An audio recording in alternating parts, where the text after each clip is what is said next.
मोहतरम जमात, कुछ दिन कबल कुछ साथियों ने कुरान और हदीस की तालीमात के मुतालिक कुछ बात पेश करें। जब हम वहाँ पहुँचे तो वहाँ एक साहब बयान से पहले, चूँकि कुछ देर नातखानी होती है, तो एक साहब ने कुछ अशआर पढ़े। वो अशआर मुझे याद नहीं, लेकिन उनका जो मफ़हूम और मतलब बनता है, यानी उन अशआर का जो माना और जो मतलब था, उसकी मैं आपके सामने नसर पेश कर देता हूँ कि उन अशआर में वो साहब ये कहना चाह रहे थे कि उम्मत मुस्तफ़ा को ज़िक्र फ़िक्र पे लगाना ये उम्मत के लिए तबाही और हलाकत का बायस है। उम्मत मुस्तफ़ा जो मुसलमान हैं, अगर ये ज़िक्र फ़िक्र के साथ जुड़ गए तो ये बाकी काम कौन करेगा। दरअसल जब इंसान अपनी अक्ल और अपनी ज़हानत इस्तेमाल करता है तो शरीयत मुतहरा के बहुत सारे अहकामात में इसे ऐब नज़र आने शुरू हो जाते हैं। आज के ज़माने में जदीद दौर के स्कॉलर और ऐसे लोग जिन्होंने अपनी अक्ल के बलबूते पर कुरान को और हदीस को समझने की कोशिश की है, वो ऐसे मुगालतों का शिकार हुए कि आज वो आवाज़ लगाते हैं कि ये हज पे जाने की क्या ज़रूरत है। तुम जब हज पे जाते हो या उम्रे पे जाते हो तो लाखों रुपए खर्च कर देते हो, वही लाखों रुपए तुम यहाँ अपने माशरे में फलाह बहबूद के लिए खर्च कर दो। या फिर वो कहते हैं कि जब तुम कुर्बानी करते हो हर साल और कितने हजारों लाखों जानवर ज़बह कर देते हो, इस पे कितने करोड़ों रुपए खर्च हो जाते हैं। ये करोड़ों रुपए खर्च करना, ये खून बहाना, ये मुनासिब नहीं है, बल्कि ये पैसे किसी और अच्छे काम में सर्फ कर दो। अक्ल के लिहाज से तो बहुत अच्छी बात कही जा रही, जिसको अक्ल तस्लीम करती है, लेकिन उम्मत मुस्तफ़ा ये मुस्तफ़ा की गुलाम है और नबी अक्ल कामिल और अक्ल कामिल वाला होता है।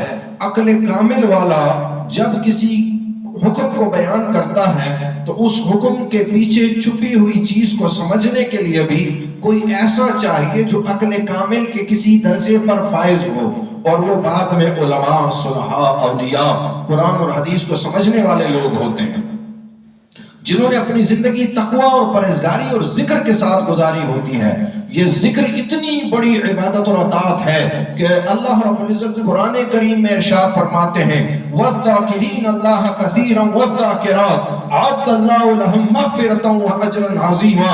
वो मर्द और औरत जो अल्लाह का कसरत से जिक्र करे, अल्लाह ने उसके लिए बहुत बड़ी मग़फ़िरत और बहुत बड़ा अजर तैयार कर रखा है। ये ऐसी चीज है अल्लाह का जिक्र, और जो शख्स अल्लाह का जिक्र कसरत से करता है उसे इंशिराह सदर मिलता है। और वो कुरान और हदीस के अहकामात और कुरान और हदीस हर आयत को समझने के लिए उसकी 7 तहों को समझना पड़ता है। एक सतही माना है आयत का, आपने आयत पढ़ी और उसके माना को ले लिया, लेकिन एक उसके अंदर एक इशारा मौजूद होता है, फिर उसके अंदर एक दूसरा माना मौजूद होता है जिसको उस आयत का राज और सिर कहा जाता है। उस सिर को समझने के लिए और फिर उस अगले मरातिब तक जाने के लिए जितना कसरत से जिक्र करते जाओगे, उतना तुम्हारे ऊपर कुरान करीम की आयतों के वो तमाम तहें, वो तमाम चीजें कुरान करीम की वो तुम्हारे ऊपर खुलती चली जाएंगी। अज़ीज़ान गिरामी, चंद अहादीस आपके सामने पेश करूंगा कि ये जिक्र कितनी बड़ी चीज है, और अल्लाह रब्बुल इज्जत का शुक्र है कि अल्लाह रब्बुल इज्जत ने हमें ये फजीलत बख्शी कि यहाँ अपने जिक्र के लिए अल्लाह ने हमें जमा फरमाया, और अल्लाह ने हमारे लिए आसान कर दिया यहाँ जमा होना उसके जिक्र के लिए, क्योंकि ज़ालिका फ़ज़्लुल्लाह युतीही मन यशा। ये अल्लाह का ऐसा फजल है जो हर किसी को नहीं मिला करता, बल्कि खास खास लोगों को जिनको अल्लाह चाहता है कि फजल मिला करता है। अभी मैं इसकी आपके सामने हदीस पेश करूंगा इसके ऊपर कि मैंने क्यों ये कहा कि खास लोगों को ये फजल मिला करता है, ये फजीलत खास लोगों को हासिल होती है। हदीस में आता है, أقبل يوما فقراء المهاجرين إلى النبي صلى الله عليه وسلم. أقبل أبو هريرة، أقبل أبو درداء، أقبل أبو ذر وسليمان الفارسي وصهيب الرومي فقالوا يا رسول الله إن إخواننا من الأغنياء.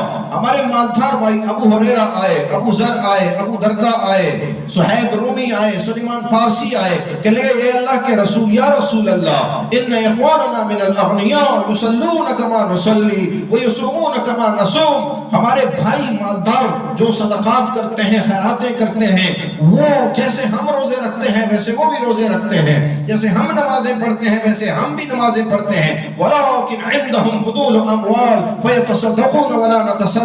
لیکن ان کے پاس مال و دولت ہے، وہ صدقات کرتے ہیں، اور ہمارے پاس اپنے کھانے کو کچھ نہیں، ہم صدقات نہیں کر سکتے. تو یا رسول اللہ ذهب اهل الدثور بالاجور والدرجات العلی. مالدار لوگ سارے اجر لے گئے، بلند درجات تک تو مالدار پہنچ گئے. ہمیں دونوں میں نمازوں میں فرق نہیں. وہ بھی نماز پڑھتے ہیں، ہم بھی نماز پڑھتے ہیں، وہ بھی روزے رکھتے ہیں، ہم بھی روزے رکھتے ہیں، لیکن ان کے پاس مال و دولت ہے جو وہ خرچ کرتے ہیں، اور ہمارے پاس مال و دولت نہیں ہے، ہم خرچ نہیں کر سکتے. اس ایک عمل کی وجہ سے وہ ہم سے بلند مراتب لے کے چلے گئے. مالداروں کے اوپر تو فضل ہے. تو اگر یہ صدقات اور یہ مال و دولت یہ فضل ہوتا تو اللہ کا نبی فرماتا ذالک فضل اللہ یؤتیہ من یشاء. یہ اللہ کا خاص فضل ہے جس کو چاہے عطا کر دے. یہاں اللہ کے رسول نے کیا ارشاد فرمایا؟ اللہ کے رسول نے ارشاد فرمایا الا انبئکم، میں تمہیں ایسا ایک عمل نہ بتلاؤں، ایسا الا انبئکم علی امر اذا فعلتموہ، جب تم اس کام کو کرو، اس عمل کو کرو، سبقتم من قبلکم، تو جو تم سے پہلے ہیں، جنہوں نے درجات لے لیے وہ تم سے پہلے ہیں، تم ان سے پہلے ہو جاؤ گے. ولم یدرککم، اور وہ تمہیں کبھی نہیں پا سکتے اس وقت تک کہ وہی عمل نہ کر لیں. بات سمجھ میں آ رہی ہے؟ یعنی نمازیں پڑھتے ہیں، ہم بھی نمازیں پڑھتے ہیں، وہ روزے رکھتے ہیں، ہم بھی روزے رکھتے ہیں، لیکن ان کے پاس مال و دولت ہے، ہمارے پاس مال و دولت نہیں، تو وہ تو ہم سے بڑے مرتبے پہ چلے گئے. میرے نبی نے ارشاد فرمایا کہ تم ایسا ایک عمل تمہیں بتاتا ہوں کہ اگر تم وہ عمل کر لو تو ان سے بڑے مرتبے تک پہنچ سکتے ہو، اور وہ تم تک نہیں پہنچ سکتے. صدقات کی کثرت کر کے بھی تم تک نہیں پہنچ سکتے. ہاں اگر وہ بھی اس عمل کو کر لیں تو پھر وہ بھی تمہارے برابر آ جائیں گے. اب نماز کو ہر نماز کے بعد پڑھا کرو 33 مرتبہ سبحان اللہ، 33 مرتبہ الحمدللہ، 34 مرتبہ اللہ اکبر. اب نماز ہوئی. اب یہ ابو ہریرہ ہیں، یہ ابو ذر ہیں، یہ سلیمان فارسی ہیں، یہ صہیب رومی ہیں، بیٹھے سبحان اللہ سبحان اللہ سبحان اللہ الحمدللہ الحمدللہ اللہ اکبر اللہ اکبر.